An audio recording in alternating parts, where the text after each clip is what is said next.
देखो बच्चों, human system की सीरीज का सेकंड वीडियो है और इस वीडियो में अपन बात करेंगे रेस्पिरेटरी सिस्टम के बारे में। ठीक है ना, कि रेस्पिरेशन में क्या होता है, रेस्पिरेटरी सिस्टम में क्या क्या ऑर्गन्स काम में आते हैं। मैं आपके लिए कोशिश कर रहा हूँ कि वीडियो कंप्लीट बने और कोई भी चीज़ छूटे नहीं, तो मे भी चांसेज हैं कि वीडियो थोड़े लेंदी हो जाए। तो आप वीडियो को लास्ट तक देखें जिससे आपको मैक्सिमम बेनिफिट हो। बट एक भी चीज़ ऐसी नहीं होगी जो मैं वीडियो में आपके लिए कवर नहीं करूँगा, जो छूट जाएगी या ऐसा कुछ भी जो एग्जाम्स में आ जाएगा और मैं कवर नहीं करूँगा, है ना। सारी चीज़ें एग्जाम में आएंगी।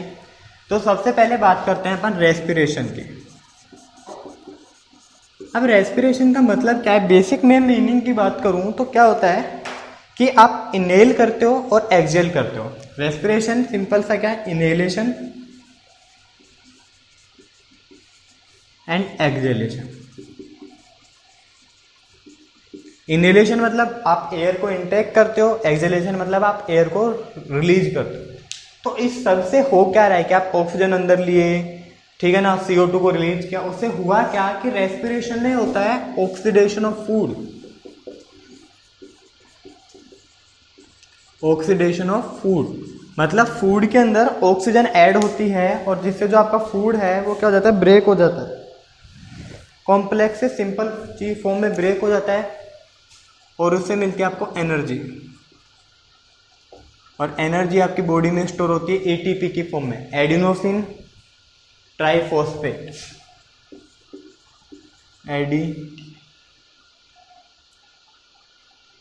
एडिनोसिन ट्राइफॉस्फेट,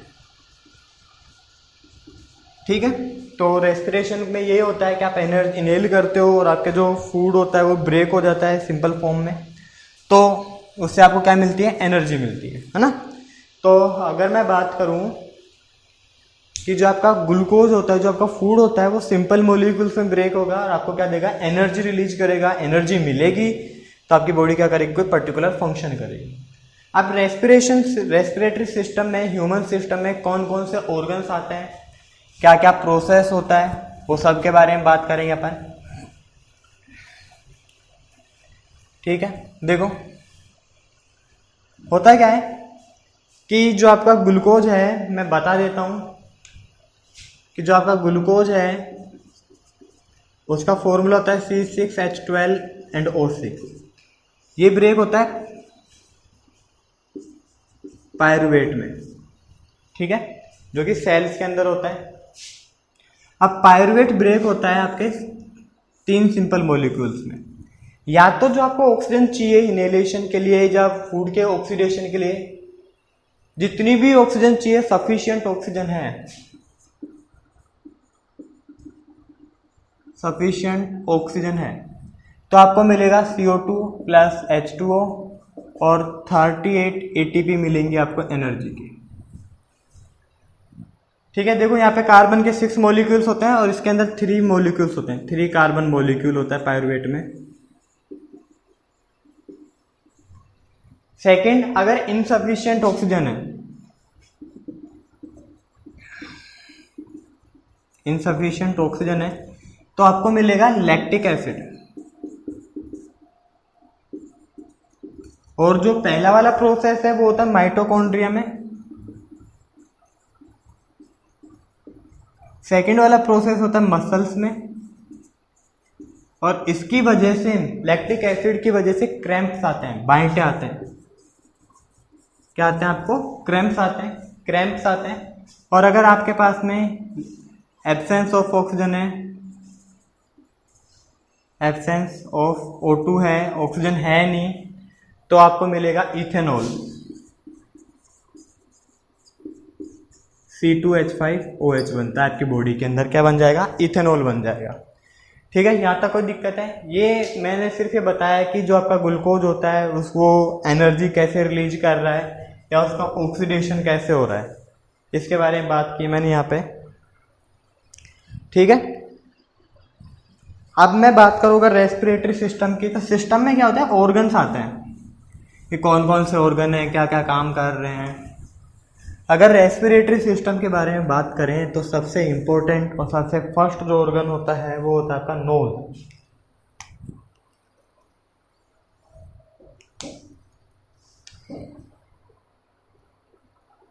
नोज, तो नोज के लिए सबसे पहली बात प्राइमरी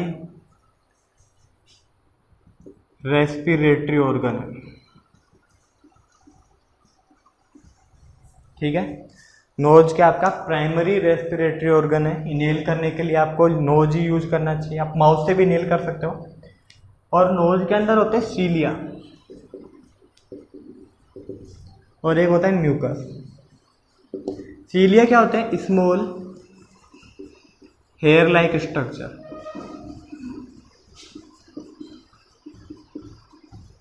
और सीलिया का मेन काम होता है purification of air, helps in purification of air. वो काम किसका है? सीलिया का। फिर म्यूकस, जो आप इनहेल एयर कर रहे हो उसको वार्म करता है, गर्म करता है, warms up.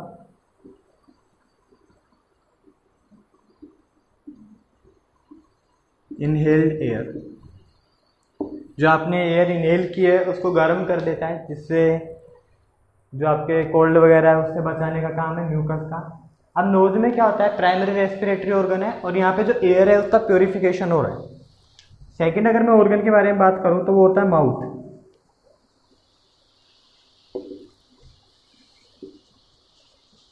Secondary respiratory organ, और माउथ में क्या है? एयर का कोई प्योरिफिकेशन नहीं है।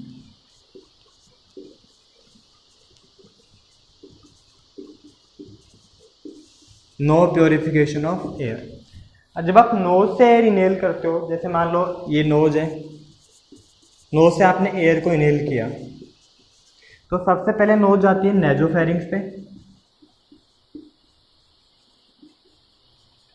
फिर जाती है ओरोफेरिंग्स पे। अगर आपने एयर को माउथ से इनहेल किया है, एयर को आपने कहाँ से इनहेल किया? माउथ से, तो माउथ से एयर इनहेल्ड एयर सीधा चल जाती है ओरोफेरिंग्स में। तो यहाँ पे प्योरिफिकेशन के चांसेस क्या हो जाते हैं? कम हो जाते हैं। तो एयर यहाँ पे कम प्योरीफाई हो पाती है माउथ के केस में, और नोज के केस में क्या होती है? वो अच्छे से प्योरीफाई हो जाती है, ठीक है। तो अपन रेस्पिरेटरी सिस्टम में दो चीज़ों के बारे में बात कर चुके अभी, नोज एंड माउथ के बारे में। देन उसके बाद में आता है आपका फेरिंग्स। थर्ड जो ऑर्गन है वो क्या आपका? फेरिंग्स है।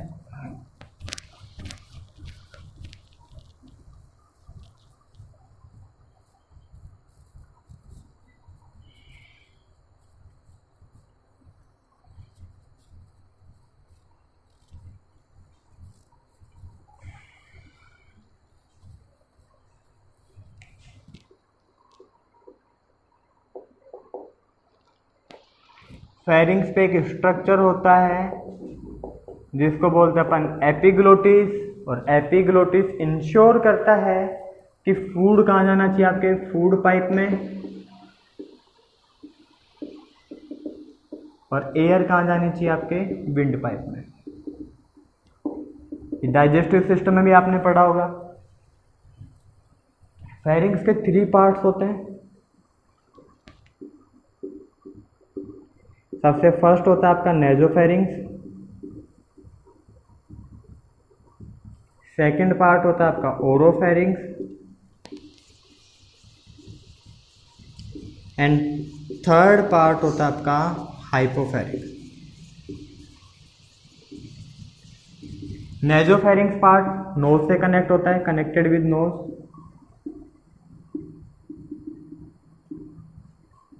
सेकंड पार्ट होता है आपका ओरोफेरिंग्स, ये माउथ से कनेक्ट होता है, कनेक्टेड विथ माउथ, और ये इन दोनों के लिए कॉमन होता है, ठीक है। ये बात हो गई आपके फेरिंग्स के बारे में कि एपिग्लोटिस है जो इंश्योर करेगा फूड पाइप में जाना चाहिए, एयर विंड पाइप में जाना चाहिए। देन उसके बाद में आता है आपका नेक्स्ट जो पार्ट है रेस्पिरेटरी सिस्टम का,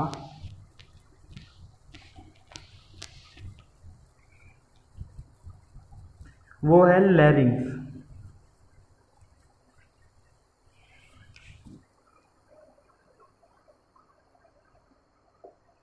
लैरिंग्स होता है, लैरिंग्स क्या होता है कि कार्टिलेज बोन से मिलके बना होता है।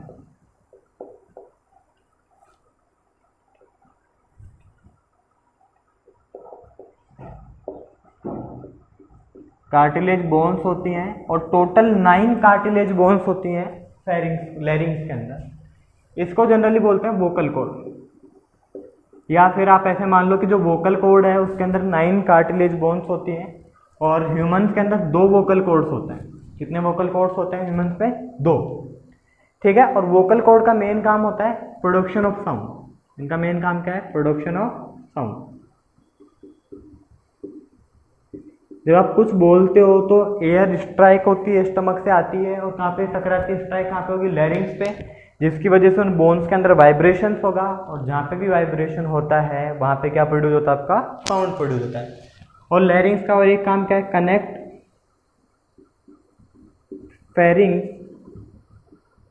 विद ट्रैकिया या विंड पाइप। ट्रैकिया को क्या बोलते हैं अपन? विंड पाइप बोलते हैं। ठीक है। तो ये ध्यान रखेंगे आप कि जो लैरिंग्स होता है, जो वोकल कॉर्ड होता है, उसके अंदर 9 कार्टिलेज बोन्स होती हैं और ह्यूमंस में 2 वोकल कॉर्ड होते हैं। ठीक है। अभी तक जो पढ़ा अपन ने उसको बोलते हैं upper respiratory system. Nose, mouth, larynx and pharynx, these are part of upper respiratory system. Then आता है आपका ट्रैकिया।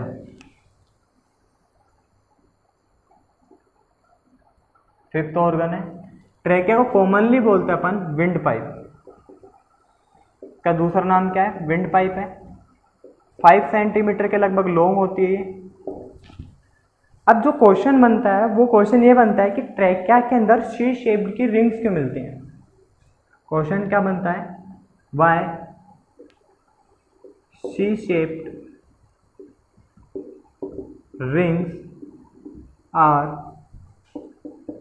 Present in trachea. अब देखो ट्रैकिया एक सिंपल सा पाइप है, ऐसा विंड पाइप। अब जब आप इसमें एयर को इनहेल करोगे तो ये पाइप मस्कुलर है, मसल्स का बना हुआ है। तो जैसे एयर इनहेल होगी तो पाइप एक्सपेंड कर जाएगा, फैल जाएगा। लेकिन जैसे ही एयर एक्सहेल होगी, बाहर निकलेगी, तो मे बी चांसेज हैं कि ये पाइप कोलैप्स कर जाए, चिपक जाए, टूट जाए। तो उससे बचाने के लिए इसके अंदर क्या होती है? ऐसे सी शेप की रिंग्स होती है। ठीक है। तो there are C shaped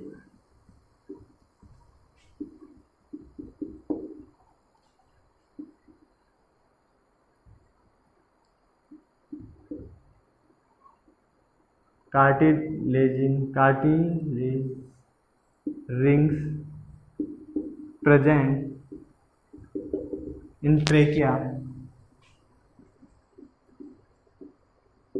which prevents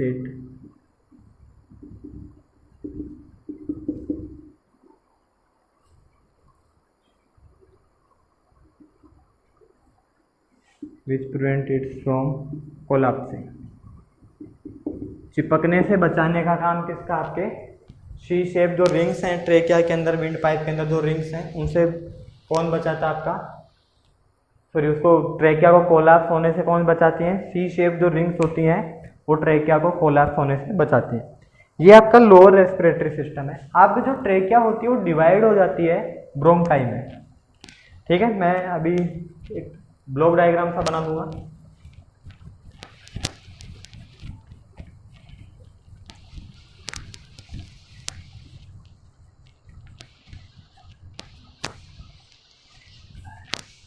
देखो तो ट्रेकिया है वो डिवाइड्स होती है प्राइमरी ब्रोंकाई में,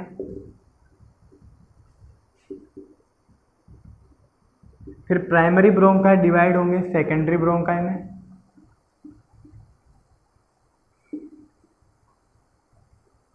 फिर ब्रोंकाई डिवाइड होते हैं प्राइमरी ब्रोंक्यूल्स में,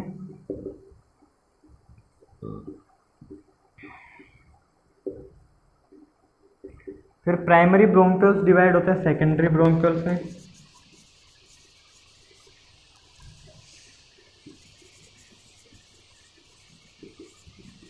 फिर सेकेंडरी ब्रोंक्यूल्स डिवाइड होते हैं एल्वोलाई में, ठीक है ना, एल्वोलाई। अब trachea divides into primary bronchi, divides into secondary bronchi, divides into primary bronchioles, divides into secondary bronchioles, और ये डिवाइड, ठीक है। और ये जो पूरा प्रोसेस है डिवीजन का वो होता है लंग्स के अंदर। किसके अंदर होता है? लंग्स के अंदर होता है। लंग्स क्या होते हैं? स्पंजी बलून टाइप के स्ट्रक्चर होते हैं। ह्यूमंस में दो लंग्स मिलते हैं, एक लेफ्ट लंग एक राइट लंग, लेफ्ट लंग और एक होता है राइट लंग, ठीक है। लेफ्ट लंग थोड़ा साइज में छोटा होता है, स्मॉलर, और ये थोड़ा सा बड़ा होता है, लार्जर। राइट लंग्स के अंदर 3 लोब्स होते हैं, 3 हिस्से होते हैं, और लेफ्ट के अंदर 2 लोब्स होते हैं, क्योंकि लेफ्ट साइड में क्या आ जाता है? हार्ट आ जाता है, ठीक है। तो 3 लोब्स और 2 लोब्स होते हैं, ठीक है। और जो लंग्स का मेन काम होता है एयर या जो ऑक्सीजन इनहेल कर रहे हो एक्सहेलेशन में हेल्प करता है। तो ये जो डिवीजन हो रहा है इससे क्या होता है? ये जो डिवीजन हो रहा है इसको बोलते हैं अपन ट्री स्ट्रक्चर बोलते हैं, ठीक है। जैसे ट्री में क्या होता है? एक स्टेम होता है, फिर ब्रांचेज होती हैं, फिर ट्विग्स होती हैं, फिर लीफ होती हैं, ऐसे ही इसमें है। जैसे कि ट्रैकिया, फिर ब्रोंकाई, फिर सेकेंडरी ब्रोंकाई, फिर ब्रोंक्यूल, फिर एल्वोलाई। अब ये जो डिवीजन है इससे फायदा क्या है कि जो सक्शन होता है, जो एयर की मिक्सिंग है ब्लड के अंदर और एयर का रिमूवल है ब्लड में से, मिक्सिंग मतलब ऑक्सीजन को मिक्स कर रहे हैं और CO2 को ब्लड से बाहर निकाल रहे हैं, वो प्रोसेस क्या होता है? बहुत इजीली हो जाता है, फास्ट हो जाता है। इस वजह से क्या होता है? छोटे छोटे पार्ट्स के अंदर डिवाइड होता है। और आप चाहो तो लंग्स को क्या लिख सकते हो? Lungs equals to bronchi plus bronchiole plus alveoli. ये सारे काम किसके अंदर हो रहे हैं? आपके लंग्स के अंदर हो रहे हैं, ठीक है ना। तो यहां तक कोई दिक्कत है? आगे चलें।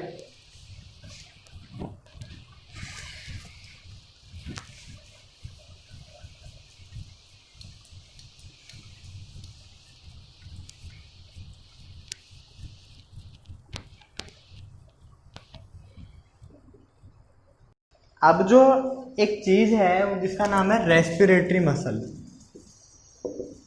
रेस्पिरेटरी मसल, और वो होता है आपका डायफ्राम।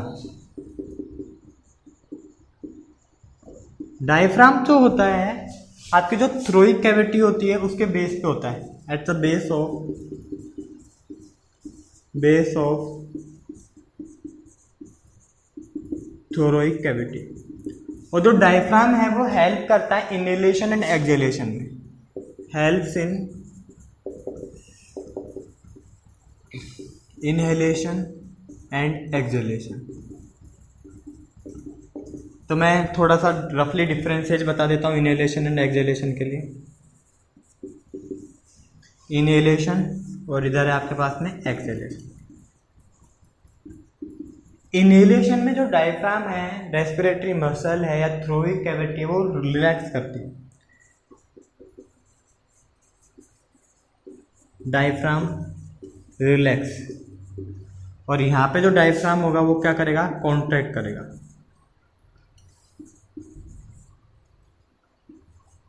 कॉन्ट्रैक्ट करता है। जब वो डायफ्राम कॉन्ट्रैक्ट करता है, सिकुड़ता है, तो जो उसकी शेप बनती है डोम शेप बनती है, मंदिर की जो छत होती है उस शेप में।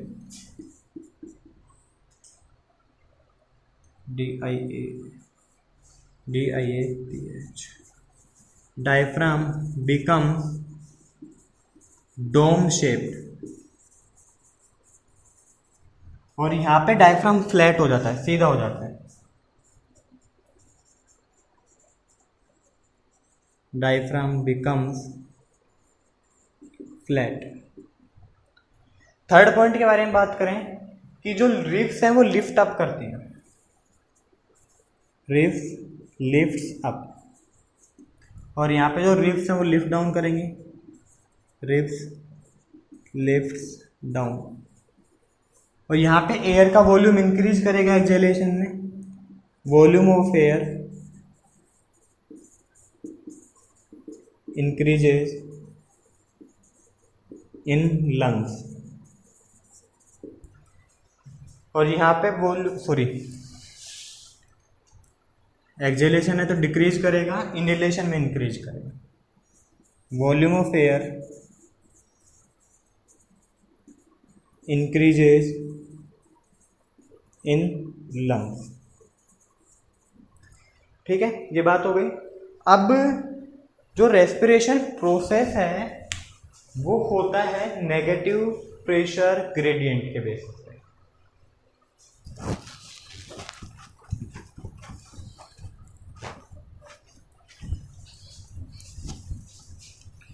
जो रेस्पिरेशन प्रोसेस हो रहा होता है वो होता है negative pressure gradient.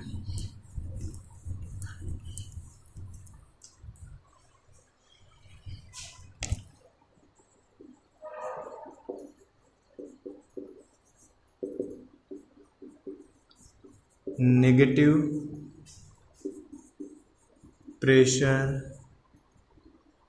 Gradient. Negative pressure gradient में क्या है, इसका मतलब क्या है कि जो एयर है वो हमेशा जाएगी हाई प्रेशर से लो प्रेशर की तरफ। हाई प्रेशर से किधर जाएगी, हमेशा लो प्रेशर की तरफ। ठीक है, मतलब अगर आप एक बार इनहेल कर चुके हो तो आप दोबारा इनहेल नहीं कर सकते, आपको एक्सहेल करना ही पड़ेगा। ऐसे अगर आप एक बार एक्सहेल कर चुके हो तो दोबारा एक्सहेल नहीं कर सकते, आपको इनहेल करना ही पड़ेगा। ठीक है, तो रेस्पिरेशन नेगेटिव प्रेशर ग्रेडियंट की वजह से होता है। इसमें क्या होती है, एयर हाई प्रेशर से लो प्रेशर की तरफ जाती है। अब जो आपका रेस्पिरेशन का जो टाइप है वो दो टाइप है, एक है एक्सटर्नल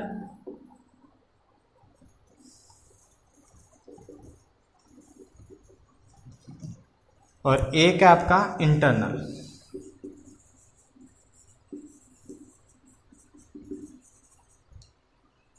इंटरनल जो रेस्पिरेशन होता है वो होता है बिटवीन टिश्यूज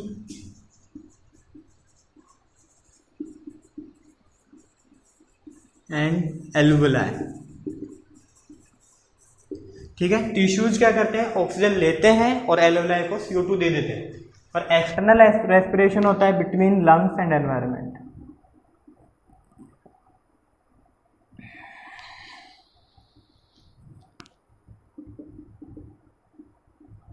अब जो लंग्स हैं वो एनवायरनमेंट से एयर लेते हैं, जनरली ऑक्सीजन लेते हैं और CO2 गैस को क्या करते हैं, एक्सहेल करते हैं। ये सारा प्रोसेस है आपके रेस्पिरेशन में। रेस्पिरेशन का मेन पर्पज क्या है कि आपकी बॉडी को चाहिए एनर्जी, और जो आपका फूड होता है वो रेस्पिरेशन की वजह से डाइजेस्ट होता है, आपको क्या मिलती है, एनर्जी मिलती है। ठीक है, तो ये रेस्पिरेशन हो गया है। अगर रेस्पिरेशन से रिगार्डिंग आपको कोई डाउट हो तो आप कमेंट कर सकते हैं।